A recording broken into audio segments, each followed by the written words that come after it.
Carta de Paulo aos Romanos, capítulo 1. Vou convidar a igreja a se colocar em pé para a gente ler o versículo 1.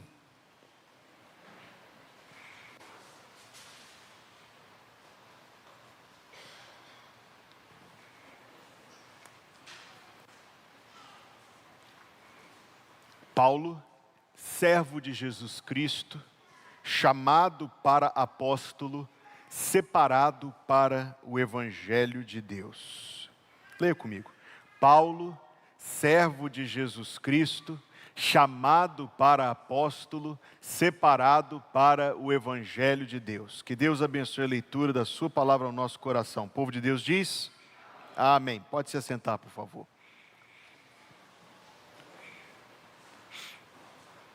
Se você observou, e sei que é muito observador, nós já pusemos ali no salão de convivência uma lona, assim como saiu aí no seu informativo na página 3, esse tema que será o tema, não só tema do retiro, mas será o tema da igreja para o seu 20º ano, vivendo o Evangelho. E eu desejei, com a graça de Deus, falar sobre esse tema hoje. Falar sobre viver o Evangelho, sobre vivendo o Evangelho. Nós queremos pensar nisto ao longo de várias oportunidades e queremos dirigir o nosso pensamento, como eu disse, não só na ocasião do retiro, dia 10 a 13 de fevereiro, mas ao longo do próximo ano, tendo esse tema maior para nortear as nossas atividades, para poder nos levar a uma compreensão e dessa compreensão decorrer uma prática mais profunda do Evangelho nas nossas vidas. Via de regra, se nós perguntarmos para alguém assim, o que é o Evangelho? Essa pessoa responderá, boa notícia. Mas essa resposta, você vê isso comigo claramente, é uma resposta insuficiente, uma resposta por demasiado superficial. Quando nós dizemos que Evangelho é boa notícia, nós estamos apenas dizendo muito literalmente o que significa a palavra Evangelho na língua original da qual ela vem, baseada em não mais do que isso. Boa notícia? Qual é a boa notícia? É boa por quê? É boa para quem? A boa notícia, como o apóstolo Paulo declara na primeira carta aos Coríntios, capítulo 15, versículo 3 e 4. Porque primeiramente vos entreguei o que também recebi, que Cristo morreu por nossos pecados, segundo as Escrituras, e que foi sepultado, e que ressuscitou ao 3º dia, segundo as Escrituras. O que é o Evangelho, queridos? O Evangelho é a mensagem de que nós estávamos numa situação terrível que não conseguiríamos por nós mesmos saná-la, mas Deus proveu essa solução para nós, Deus proveu essa salvação para nós, em que Deus enviou o seu Filho ao mundo e Jesus Cristo veio ao mundo para salvar os pecadores, deu a sua vida na cruz, ressuscitou. Esta é a boa notícia. Boa notícia por quê? Porque ela é precedida de uma má notícia. Ela é precedida de uma notícia que nós não nos apercebemos, não sem a ajuda de Deus. Ela é precedida de uma má notícia. A má notícia de que estamos separados de Deus. A má notícia de que não temos como resolver esse problema, não em nós. É uma má notícia, da qual sequer nos apercebemos. E isso faz com que a notícia seja boa. E boa para quem? Para todo aquele que nele crer. Boa para todo aquele que invocar o nome do Senhor. Boa para quem atender às exigências do Evangelho, que são arrependimento e fé na conversão a Jesus Cristo. Isso, irmãos, é o Evangelho. Este é o que Martinho Lutero dizia ser o verdadeiro tesouro da igreja, a glória da igreja, a riqueza da igreja, aquilo que a igreja tem, aquilo sobre o que estão edificadas, não só nossas vidas individuais, mas esta Igreja Batista Plenitude, ou na verdade todas as igrejas de Deus e toda a obra do cristianismo está edificada sobre esta pedra, sobre esta mensagem fundamental, a mensagem, queridos, que a nós importa compartilhar, a nós importa sustentar como igreja, a nós importa anunciar, a nós importa levar, a nós importa defender. O Evangelho requer de nós mais do que um mero assentimento, mais do que uma concordância superficial, um balançar da cabeça. A única resposta adequada é a consagração da vida a Deus. A única resposta legítima, aceitável, a única resposta que Deus aceita ao Evangelho é uma resposta com a vida inteira. Não se opor não é suficiente. Achar isto algo interessante ou positivo, ao qual eu não faço objeções, não é suficiente. É preciso, evidentemente, que o Evangelho faça uma diferença em sua vida, não só na eternidade, mas no tempo presente. Esta magnífica carta de Paulo aos Romanos tem como tema uma apresentação do Evangelho, capítulos 1 a 11, e capítulos 12 a 16, uma apresentação sobre como viver o Evangelho, sobre como praticar os preceitos do Evangelho, sobre como viver como aquilo que o Evangelho ensina. É tão profunda esta epístola, é tão rica, na verdade, que Lutero disse que se os outros 65 livros se perdessem e a epístola aos Romanos permanecesse, muito seria perdido, mas não o principal. Hoje nós queremos pensar nesta expressão, separado para o Evangelho de Deus. Ele se apresenta como servo de Jesus Cristo, ele se apresenta como chamado para apóstolo, mas quanto a si mesmo ele diz, separado para o Evangelho de Deus. E nós queremos pensar nisso em relação a Paulo, queremos pensar nisso em relação a nós, e depois nós queremos na segunda parte da mensagem pensar sobre o que é viver como separados para o Evangelho de Deus. Primeira, estou pensando na separação para o Evangelho na vida de Paulo, em paralelo com a separação para o Evangelho na nossa vida. Isso aconteceu, irmão, primeiro de tudo, como a Bíblia diz, antes da fundação do mundo. Quando a Escritura Sagrada se refere ao amor salvador de Deus por nós, ela se refere a um acontecimento anterior à fundação do mundo. Quando você começa a leitura bíblica, e eu encorajo que você pense em ler a Bíblia, eu terminei essa semana e ontem comecei uma nova leitura da Bíblia, comecei uma leitura bem mais vagarosa dessa vez, quero ler um capítulo por dia, mas comecei ontem a ler Gênesis capítulo 1, capítulo 1, e você sabe o que diz o versículo 1, no princípio criou Deus os céus e a terra, mas quando você lê Gênesis 1, saiba que antes de Gênesis 1, já estava posto sobre sua alma o amor eterno e salvador de Deus. Esta é a dimensão gigantesca, queridos, eterna, do amor e do propósito de Deus de nos salvar. E a Bíblia apresenta isso em termos muito claros. Agora eu sei que esse é um assunto um tanto quanto polêmico, mas não precisa ser. Eu ilustro da seguinte maneira, esse assunto de predestinação eu ilustro da seguinte maneira. Para sair daqui e ir para o Araçagi, você pode ir pela litorânea, você pode ir pelo Holandeses, ou você pode fazer algum outro caminho que você conheça, que eu não conheço. Então alguns interpretam isso colocando maior ênfase na escolha humana, são os que vão pela litorânea. Outros colocam maior ênfase na escolha divina, são os que vão pelo Holandeses. Dos dois jeitos nós chegamos a uma conclusão. Antemão da fundação do mundo Deus conhecia. Antemão da fundação do mundo Deus escreveu os nomes daqueles que seriam salvos no livro da vida. Basta você olhar para o que o texto bíblico diz. Apocalipse 13, versículo 8, nos ajuda a visualizar isto, porque declara assim: e adoraram-na, a besta, todos os que habitam sobre a terra, esses cujos nomes não estão escritos no livro da vida do Cordeiro que foi morto desde a fundação do mundo. Veja que você pode ouvir a partir desse texto algumas pessoas dizendo que Cristo foi morto desde a fundação do mundo. Mas tem um outro versículo que fala da mesma coisa, 4 capítulos adiante, que nos esclarece a margem de dúvida. Capítulo 17, versículo 8 diz: a besta que viste a besta que viste foi e já não é, e há de subir do abismo e irá à perdição, e os que habitam na terra, agora preste atenção no parêntese, cujos nomes não estão escritos no livro da vida desde a fundação do mundo. Se admirarão vendo a besta que era e já não é, e ainda que é. De uma maneira ou outra, o texto deixa muito claro, os nomes foram escritos no livro da vida, preste atenção nessa expressão, desde a fundação do mundo.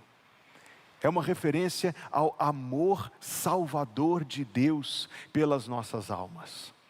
Quando eu folheio o Cantor Cristão, e eu gosto de fazer isso, eu gosto de cantar e gosto de meditar na letra dos hinos, nós encontramos lá no nosso Cantor Cristão a entrada do hino número 20, chamado Amor Perene, amor eterno, amor de dimensões que transcendem o tempo de Deus. E a primeira estrofe diz: amavas-me, Senhor, não tendo a luz ainda surgido lá no céu ao mando Criador, nem mesmo o sol, na aurora esplendorosa e linda, à terra dava força fecundante e infinda. Meu Deus, que amor, meu Deus, que antigo amor. Antes da criação do sol, antes de dizer haja luz, o Senhor Deus já tinha escrito no livro da vida o nome de todos aqueles que foram salvos e amados eternamente, e salvos com o sangue que Jesus Cristo derramou na cruz. Não é maravilhoso isso, meus amados irmãos? É tão maravilhoso isso que o apóstolo Paulo, ele declarava isso a respeito de si mesmo, como você pode consultar comigo o que ele escreveu em 2 Timóteo capítulo 1, versículo 9. Ele diz, 2 Timóteo capítulo 1, versículo 9, Deus que nos salvou e nos chamou com uma santa vocação, não segundo as nossas obras, mas segundo o seu próprio propósito e graça que nos foi dada em Cristo Jesus, antes dos tempos dos séculos. Antes dos tempos dos séculos.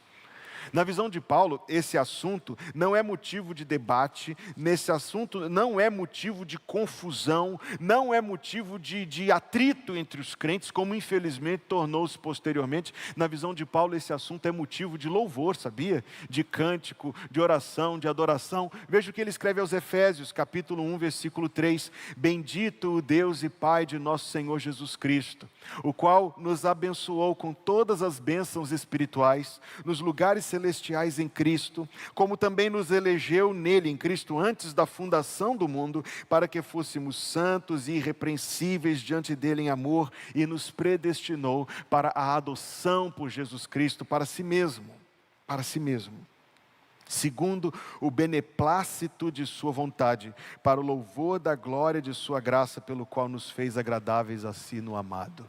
Quando Paulo fala de si mesmo, e ele estende isso a nós, porque você observou esse texto de Efésios 1, versículo 3 a 6, todas as pessoas verbais estão no plural. Deus, nosso Deus, nos abençoou, nos elegeu, Deus que nos escolheu para que fôssemos nós e nos predestinou, tudo isso ele nos fez agradáveis, a pessoa é plural, ele está se referindo a si e à coletividade dos crentes. Repito, ele usa isto como um motivo, como um tema para a sua adoração, para o seu louvor. Ele começa, versículo 3, com palavras de exultação. Bendito seja o Deus e Pai de nosso Senhor Jesus Cristo.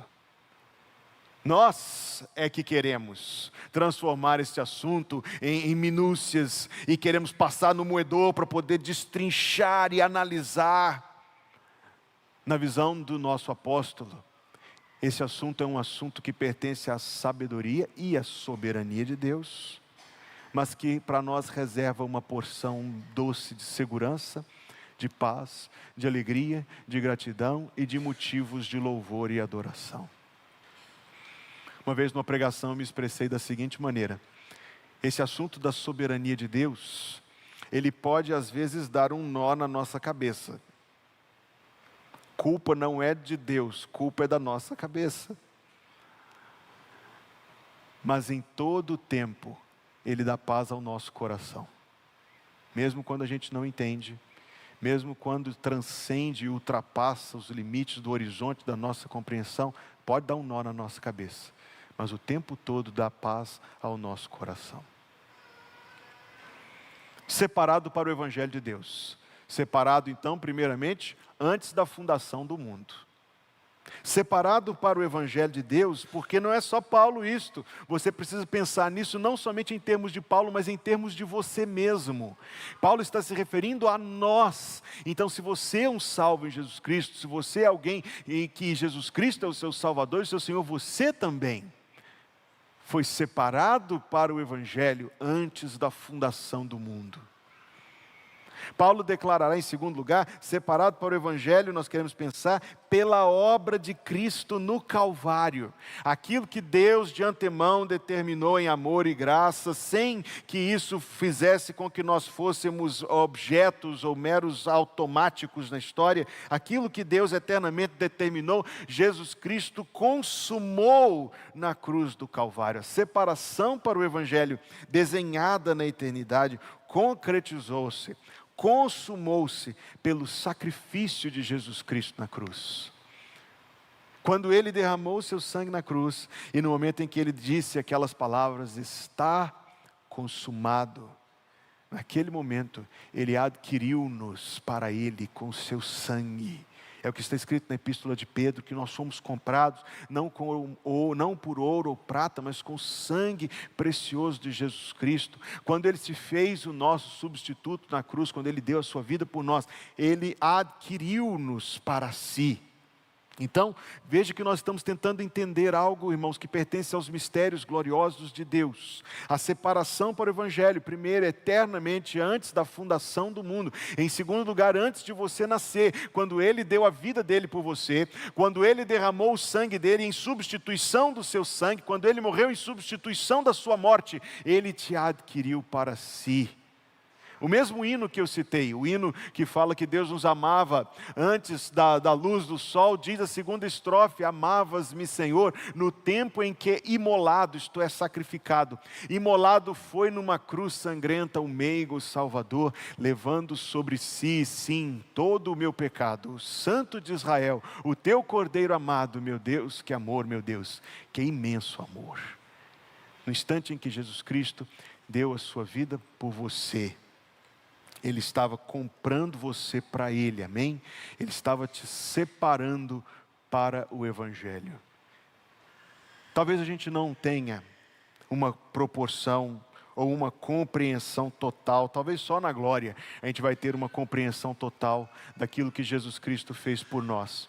Mas nós devemos traduzir da seguinte forma, o pensamento bíblico é traduzido da seguinte forma: Ele deu a sua vida por nós, logo nós já não pertencemos mais a nós mesmos. Se Ele nos comprou, nós não somos de nós mesmos, nós somos dEle.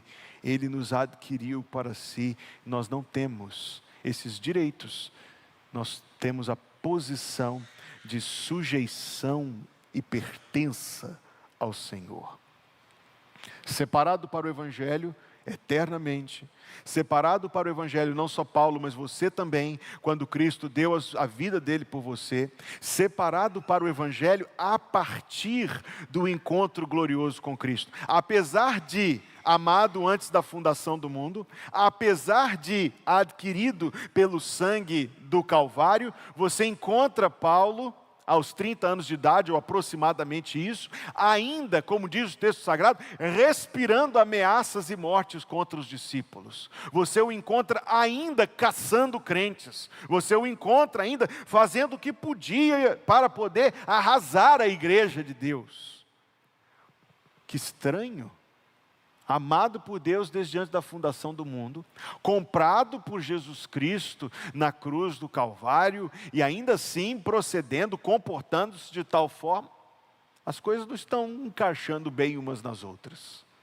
E de fato, a mesma coisa acontece comigo e com você.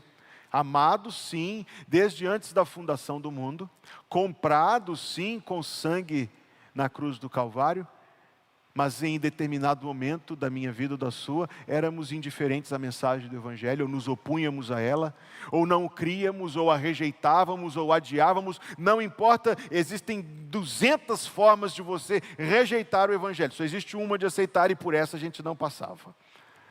Uns rejeitavam com mais vigor, outros com menos, uns adiando, outros fingindo que isso não era nada, uns, enfim, como eu disse, muitas formas.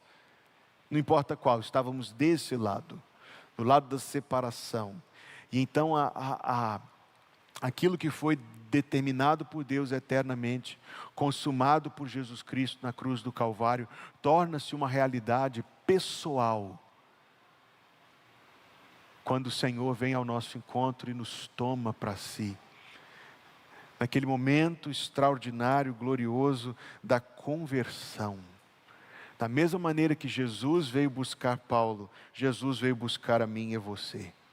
Da mesma maneira que Jesus tomou-o para si, Jesus tomou-me, Jesus tomou-te para Ele mesmo. Ele veio buscar aquilo, Ele veio tomar posse daquilo que Ele comprou com o seu sangue na cruz. Muitas das nossas músicas narram a experiência de conversão. E a experiência de conversão como algo absolutamente grandioso. E quando nós paramos para meditar, alguns se converteram, nasceram em família evangélica, tiveram o privilégio de ser discipulados em casa, de ter o acesso ao ministério infantil, de ter sido abençoados com instrução bíblica desde o berço praticamente, e é um privilégio e é uma maravilha. Isso não exclui, não isenta a pessoa da necessidade de se converter. Outros terão se convertido na adolescência, na juventude, na vida adulta. Em algum momento, o Senhor fez com que essas coisas fizessem sentido para o seu coração. Em algum momento o Senhor tirou a escama dos seus olhos, a surdez dos seus ouvidos, a dureza do seu coração. Em algum momento. Se você não tem consciência desse momento, talvez esse momento ainda não tenha acontecido então.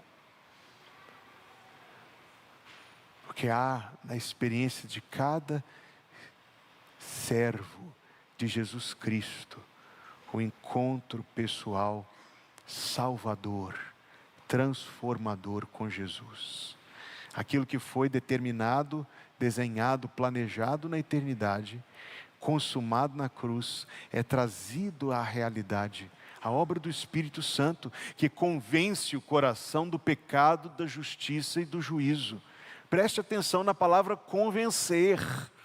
Você não vai chegar a essa conclusão por você mesmo. O pecador não chega a essa conclusão por si mesmo. Ele tem que ser convencido por Deus. Convencido, não pela argumentação também, pela pregação da palavra sobretudo, mas há algo de espiritual, um golpe de Deus, algo que Deus faz, que quebranta o coração. Afinal, quando Paulo de Tarso se levantou depois do encontro, bateu a mão na roupa, tirou a poeira, ele não disse: nossa, tive um negócio aqui, estou passando mal. Ao cair ele disse: quem és tu, Senhor? Ele já caiu prostrado, ele já caiu rendido, ele já caiu vencido. E aí você lê, eu recomendo a leitura de Atos 9, só do versículo 1 ao 31. E eu tenho certeza que essa leitura vai causar algumas impressões no seu coração. Como causa em meu coração todas as vezes que eu leio. A primeira coisa que você encontra na vida de Paulo é a sujeição. Ele cai no chão dizendo: quem és tu, Senhor? Depois ele fica cego. E você encontra Paulo já no primeiro momento, logo depois da conversão, Paulo encontrando algumas dificuldades muito grandes, algumas provações, esta é a palavra correta. Jesus Cristo vai ao encontro de um servo de Deus na cidade de Damasco, chamado Ananias, e fala de Paulo para ele. Esse texto é tão doce. Não é meu texto esta manhã, mas é um texto muito doce.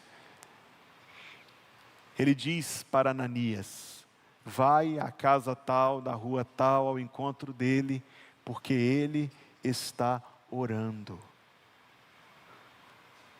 O que é que Paulo ganhou na sua conversão? Ele ganhou um Senhor. Quem és tu, Senhor? Eu sou Jesus. Ele ganhou comunhão com Deus, ele estava orando. Ele ganhou a rejeição do mundo e as provações, mas ele ganhou a comunhão da igreja. Ele ganhou o serviço a Deus e aos santos de Deus. Você se lembra que Paulo se apresentava antes disso como fariseu, não é? Sabe o que significa a palavra fariseu? Tem um jogo de palavras aqui. Porque a palavra fariseu significa separado. Quer dizer, antes eles já se consideravam, mas eram separados externamente, separados por suas regras de comportamento, por suas regras de santidade, por sua lista de pode e não pode. Agora ele se encontra separado não de Deus, mas separado para o Evangelho de Deus. Existem duas categorias de pessoas no mundo, existem duas posições em que cada pessoa se encontra. Existem os que estão separados de Deus e os que estão separados para Deus. Ou você está numa posição, ou você está em outra. Ou você está separado para Deus e vivendo isto, ou você está separado de Deus.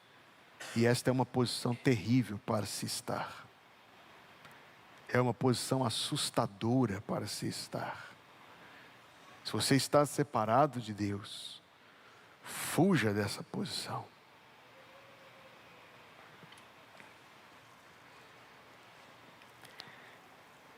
Então nós estamos pensando nessa expressão, separado para o Evangelho de Deus, eternamente pelo amor de Deus, que se consumou pela obra de Cristo na cruz, que se torna uma realidade pela conversão da pessoa ao Evangelho, que produz uma separação muito perceptível. Paulo de pronto foi separado dos seus círculos de convívio.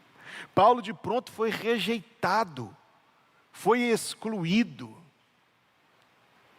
Agora, de fato, e eu sei que esse é um assunto sensível na experiência de cada um de nós, de muitos, de todos talvez, porque como é que a gente consegue dosar nossas relações com aqueles que não são crentes na nossa vida? Eu quero falar um pouco mais sobre isso ainda nessa mensagem. Mas existe algo de natural, algo do convívio normal, do convívio que nós temos social com as pessoas. 1 Coríntios 5, ele fala, se vocês fossem se afastar dos pecadores todos, vocês tinham que sair do mundo. Mas existe sim, é claro que sim, algo que não combina mais. Assuntos que não fluem mais. Festas às quais a gente não vai mais. Comemorações que a gente se sentiria muito estranho em estar ali. Sentimos que não temos lugar nessas coisas mais. E sabe por que sentimos que não temos mais lugar nessas coisas? Porque não temos mesmo. Porque temos um Senhor sobre a nossa vida. Porque temos um Deus a quem queremos honrar, a quem amamos.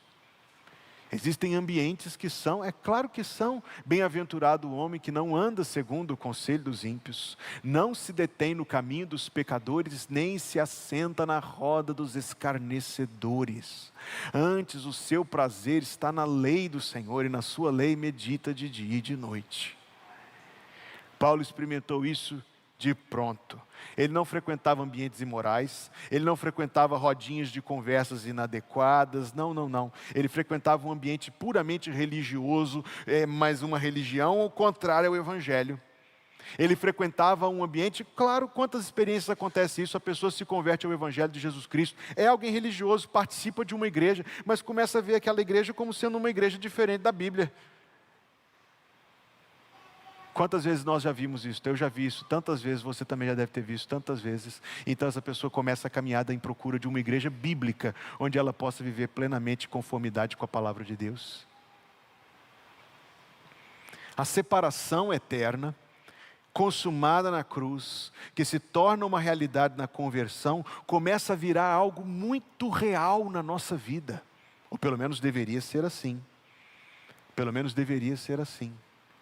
E que culmina, porque a vida cristã é uma ascendência gloriosa, a vereda do justo é como a luz da aurora, diz Provérbios 4,18, que vai brilhando mais e mais até ser dia perfeito. Está se referindo à sua santificação, está se referindo ao seu crescimento em Cristo, ao seu maior conhecimento da Escritura, ao seu maior prazer em orar a Deus.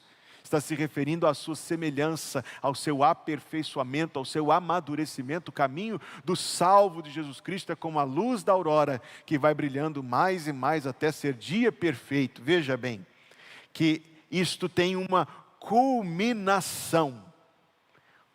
Como eu tenho, meus amados irmãos, encontrado doçura, paz e esperança em pensar nestas coisas. Nós olhamos para a eternidade, olhamos para o passado, o amor eterno de Deus, a morte de Cristo na cruz, nossa experiência de conversão, nosso tempo presente, em que a gente precisa viver a separação para o Evangelho, mas a gente sabe que esse tempo presente é transitório, é a nossa leve e momentânea tribulação, mas sabemos o que Deus tem para nós logo em seguida. E sabe qual é o estado eterno do crente depois da sua morte ou depois do regresso de Jesus Cristo? Separado para Deus novamente. Separado para Deus em definitivo, separado para Deus para sempre. Veja que este homem, este apóstolo, quando estava pertinho do momento em que ele se ajoelhou diante de um toco e veio um soldado romano e lhe deu uma espadada ou machadada ou alguma ferramenta que separou a sua cabeça dos seus ombros. Este homem foi o homem que disse: nada nos separará do amor de Deus. Em Romanos 8, 31 a 39. Mas disse algo mais. Em 2 Timóteo 4,18 ele diz: o Senhor me livrará de toda obra má e me guardará para o seu reino celestial. O que é a vida cristã, irmãos? A vida cristã é a preparação do nosso coração para aquilo que Deus tem para nós na eternidade. Por isso a ênfase tão grande em santificação. Eu já contei aqui neste púlpito e quero tomar licença para me repetir a história de uma amiga minha, uma senhorinha já idosa, que sempre a vida toda tocou piano na igreja, mas que quando fez 90 anos, começou a se dedicar incansavelmente ao estudo de obras complexas. Ela tomava o Messias de Handel e ficava estudando aquelas músicas complexas, porque a gente conhece algumas delas, mas as músicas todas são bonitas e complexíssimas. Ela estudava as grandes obras de música sacra depois dos 90 anos. Por quê? A própria família perguntou: por que está fazendo isso? E ela disse que ela estava se preparando, estava ensaiando, caso lhe fosse permitido tocar quando ela entrasse na glória. Ela queria estar preparada para tocar quando chegasse à glória.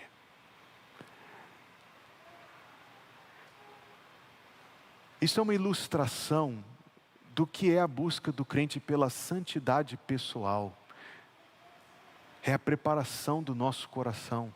Se o nosso coração, queridos, ceder à tentação de viver a vida voltado demais para as coisas deste mundo, nós corremos o risco de ser arrebatados igual a mulher de Ló, e o Senhor querendo que a gente suba e a gente olhando para baixo, porque está deixando para trás.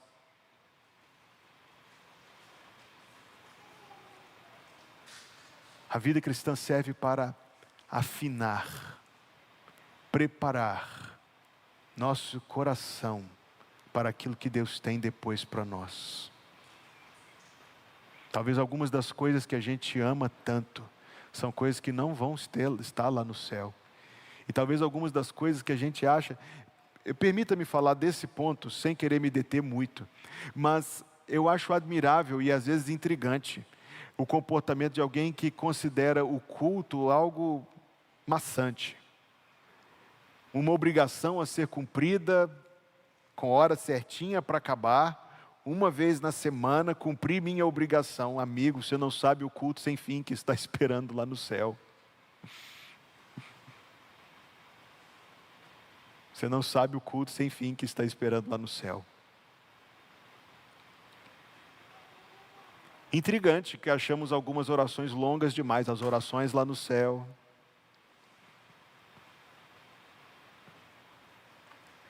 A separação para o Evangelho começa na eternidade, quando Deus nos amou eternamente, concretizada, consumada pela obra de Cristo na cruz em nosso favor, trazida à realidade pela conversão, experimentada crescentemente no tempo presente, na vida cristã e na santificação, e será consumada quando nós estivermos para sempre com o Senhor, separados para o Evangelho de Deus.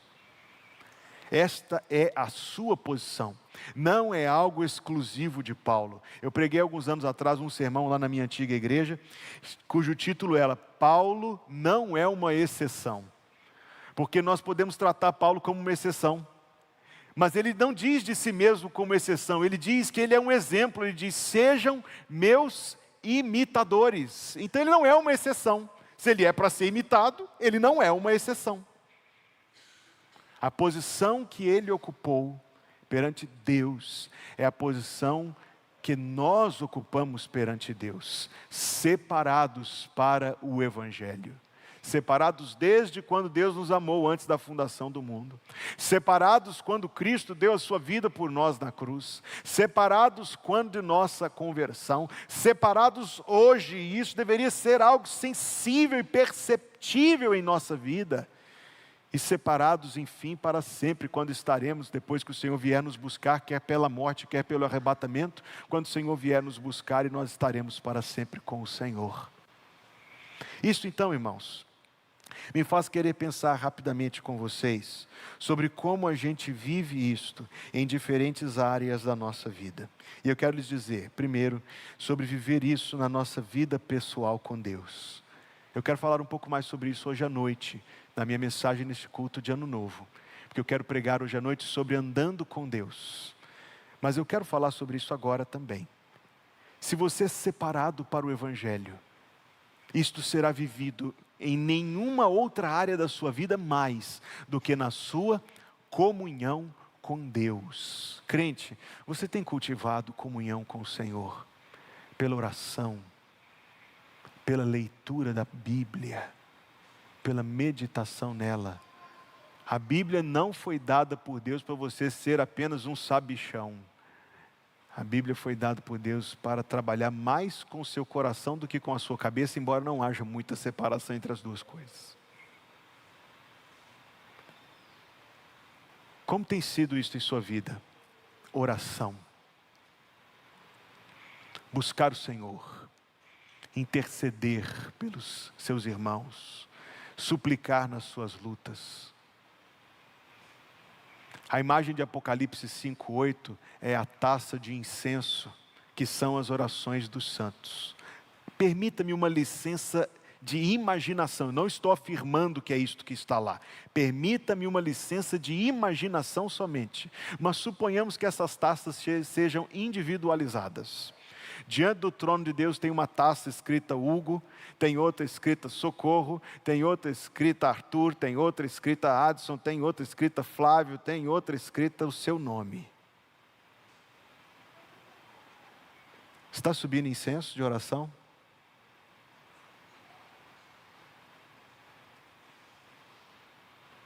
Você vai deixar a taça que tem o seu nome vazia?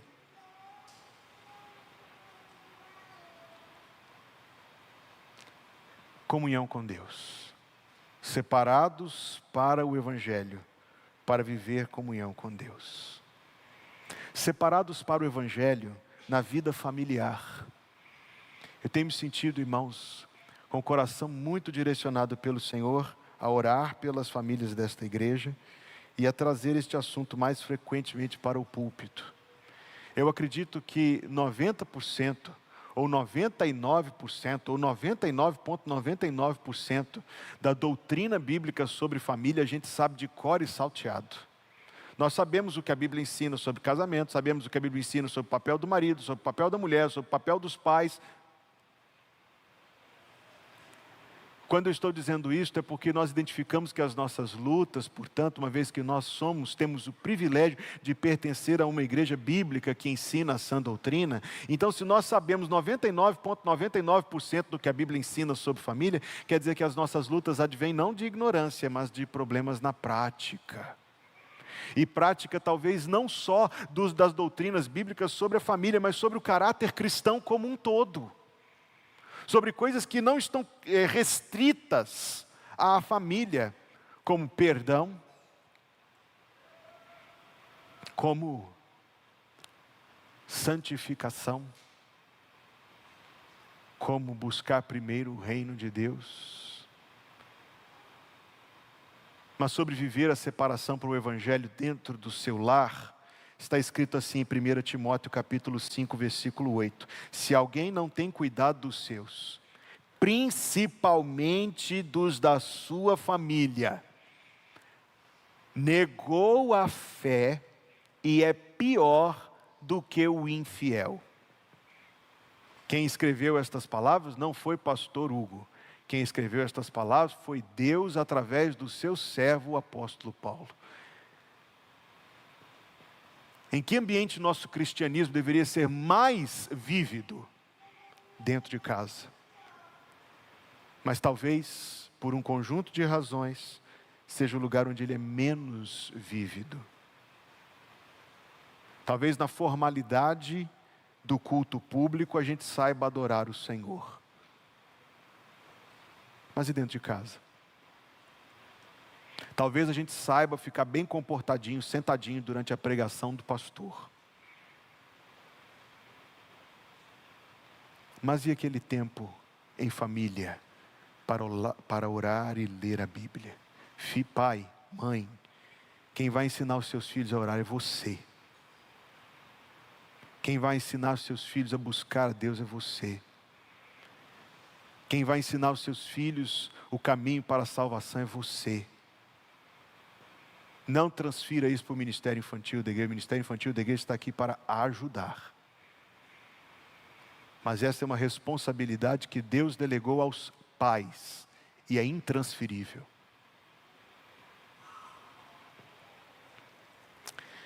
Falar sobre separados para o Evangelho na nossa vida financeira. Nós vivemos um mundo onde o Deus é Mamon. E é tão próximo de nós isto, que nós precisamos encontrar graça de Deus para viver de tal maneira que Mamon não seja um Deus na nossa vida, ou seja, vivendo em liberdade das suas ameaças, e não caindo nas suas falsas promessas, sabendo praticar o que diz o versículo de Provérbios 3, versículo 9 e 10, honra ao Senhor com os teus bens e com a primeira parte de todos os teus ganhos. Sabemos isto? Sabemos isto? Temos falado sobre isso já indo para 5 quartas-feiras. Se você não pôde ouvir, está tudo no YouTube, no Spotify, ao seu dispor. E vamos falar mais uma na próxima quarta-feira, com a graça de Deus. Precisamos aprender a honrar, porque quando João Batista foi procurado por algumas pessoas que estavam ouvindo a sua mensagem de arrependimento, eles perguntavam para eles: o que faremos? E nós gostaríamos que João Batista dissesse: vem aqui no rio que eu vou batizar vocês, e depois vocês vão frequentar a sinagoga todo sábado bonitinho, e depois vocês vão memorizar alguns versículos. Mas ele deu algumas orientações práticas que mostram o que é viver para Deus. Ele diz: quem tiver 2 túnicas, reparta com quem não tem. E também quem tiver alimentos, faça da mesma maneira. E chegaram alguns publicanos. Você sabe quem eram os publicanos? Os funcionários públicos que trabalhavam para o imperador, coletando impostos do povo. Os publicanos pediram para ser batizados. Mestre, o que devemos fazer? E João Batista disse a eles: não peçais mais do que vos está ordenado. Trabalhe com honestidade, ele está dizendo. Trabalhe com lisura. Resista à oportunidade de ganhar mais se tiver que passar por um caminho desonesto para isso. Uns soldados, agora vinham os braços armados romanos, o interrogaram também, dizendo: e nós o que faremos? Ele disse: a ninguém trateis mal, nem defraudeis, e contentai-vos com o vosso soldo. Você não está vendo que ele está ensinando aqui um discipulado na vida financeira? Um discipulado sobre como a gente usa o dinheiro que Deus nos tem dado de maneira... Porque eu quero repetir o que eu tenho dito aqui nas quartas-feiras. Este assunto de dinheiro pessoal aparece na Bíblia, porque esse não é um assunto de dinheiro. Este é um assunto do seu coração perante Deus.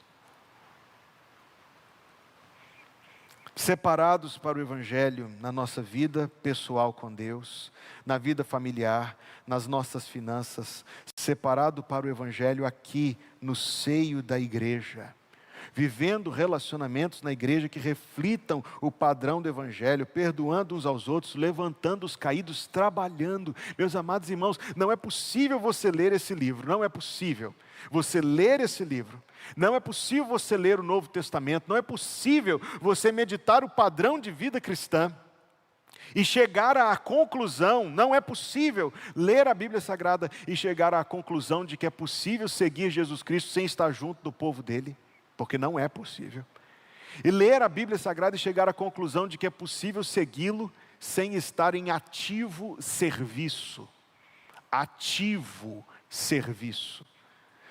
É verdade que a vida tem momentos em que a gente precisa, por uma demanda, por uma situação específica, se ausentar do serviço ativo na igreja, mas isso deve ser apenas um hiato, o mais breve possível. O Senhor está totalmente interessado em que todos os seus servos sirvam. Há uma grande contradição num servo que não serve. Não concorda comigo? Há uma grande contradição num servo que não serve. O nome que a Bíblia usa para nós é o nome de servos. Portanto, sirvamos. Separados para o Evangelho em nossas relações pessoais. Todos nós convivemos com pessoas incrédulas. No ambiente de trabalho, na vizinhança, nos lugares por onde transitamos. Agora, o que já testemunhei, com algum lamento, é quando você conhece alguém e na conversa surge naturalmente uma terceira pessoa, e quando você faz referência àquela terceira pessoa, a pessoa diz: olha, mas ele é crente. Não sabia.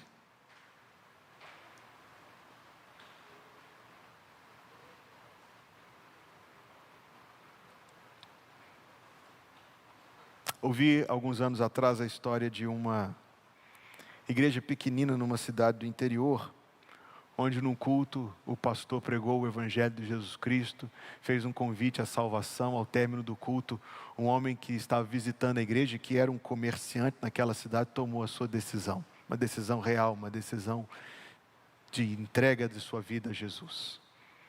Ao final do culto ele estava, como eu disse, não era muita gente no interior, ele começou a cumprimentar as pessoas que estavam ali, dizendo: olha, você é dessa igreja. Mas para cada uma das pessoas que ele cumprimentava, afinal comerciante, ele dizia: como é que você nunca me convidou para vir aqui? Uma igreja linda dessa, um culto maravilhoso desse, uma pregação, uma música, tudo tão bom, como é que você nunca me convidou para vir aqui? Ele não disse isso com tom recriminatório, não, falou isso espontaneamente. Como é que você tem tudo isso aqui e nunca... Isto para citar uma instância, onde na verdade eu quero chegar numa pergunta. Se você fosse acusado de ser crente, eu gosto dessa pergunta, haveria prova suficiente para te condenar? Num desses regimes anticristãos que existem no mundo aí, agora a gente ouve dizer de algo acontecendo semelhante na Nicarágua. Se você fosse acusado de ser crente, haveria o que dizer para dizer: não, é crente mesmo, ó, aqui, ó, é prova de que é crente. Pior seria se dissesse: não, tem prova de que não é crente, diz que é crente, mas eu já vi e tal. Não. Amados, vivermos a separação para o Evangelho nos faz mais felizes em Deus hoje. Talvez haja qualquer cristão constantemente insatisfeito, sua vida morosa, morna, sem nenhum senso de plenitude, de felicidade, mas a causa disto está no fato de que não está vivendo os propósitos de Deus. Nada traz mais felicidade para um crente do que viver os propósitos de Deus. Quando a gente vive a separação para o Evangelho, a gente encontra uma felicidade hoje gigantesca. Uma felicidade no Senhor, uma felicidade na obra do Senhor, uma felicidade nas coisas de Deus que nós não encontraremos em outro lugar. Então eu quero dizer isso novamente. Talvez a razão porque muitos vivem constantemente infelizes, insatisfeitos, inconformados, incomodados, é porque não estão vivendo aquilo que foram escolhidos e amados e comprados e rendidos e salvos para viver a plenitude da vida cristã. E é aquilo que afina o nosso coração, já disse isso, para o que Deus tem para nós no porvir. É por isso que eu pedi para terminarmos cantando este hino. Levarei eu também a minha cruz. Como termina o último verso? Até por uma coroa a trocar. Isto, queridos, é viver o Evangelho. E este é o chamado do Senhor para nós. Se alguém quiser vir após mim, negue-se a si mesmo, tome a cada dia a sua cruz e siga-me. Aliás, eu queria, irmão Tiago, poderia colocar, por favor, Tiago é seu nome, Lucas 9, 23, para a gente recitar. Fique em pé, nós vamos orar depois, e nós vamos recitar este versículo. Eis aí, irmãos, o que é ser de Jesus Cristo, eis aí o que é estar indo para o céu, eis aí o que é segui-lo, eis aí o que é servi-lo, eis aí o que é ser salvo. Leia comigo. E dizia a todos: se alguém quer vir após mim, negue-se a si mesmo e tome cada dia a sua cruz e siga-me. Pai, dá-nos graça em nome de Jesus, para entendermos o que é ser separados para o Evangelho e para vivermos esta vida separados para o Evangelho. Dá-nos graça, Senhor, e a ajuda do Espírito Santo, tanto para entender isto, como para praticar isto segundo a vontade do Senhor para a nossa vida. Que a graça de nosso Senhor Jesus Cristo, o amor de Deus, nosso Pai Celestial, e a comunhão do Espírito Santo seja conosco ao longo deste último dia do ano, mais tarde no culto à noite e no novo ano que se iniciará. E que assim seja até que Jesus Cristo venha nos buscar. Em nome de Jesus. Amém.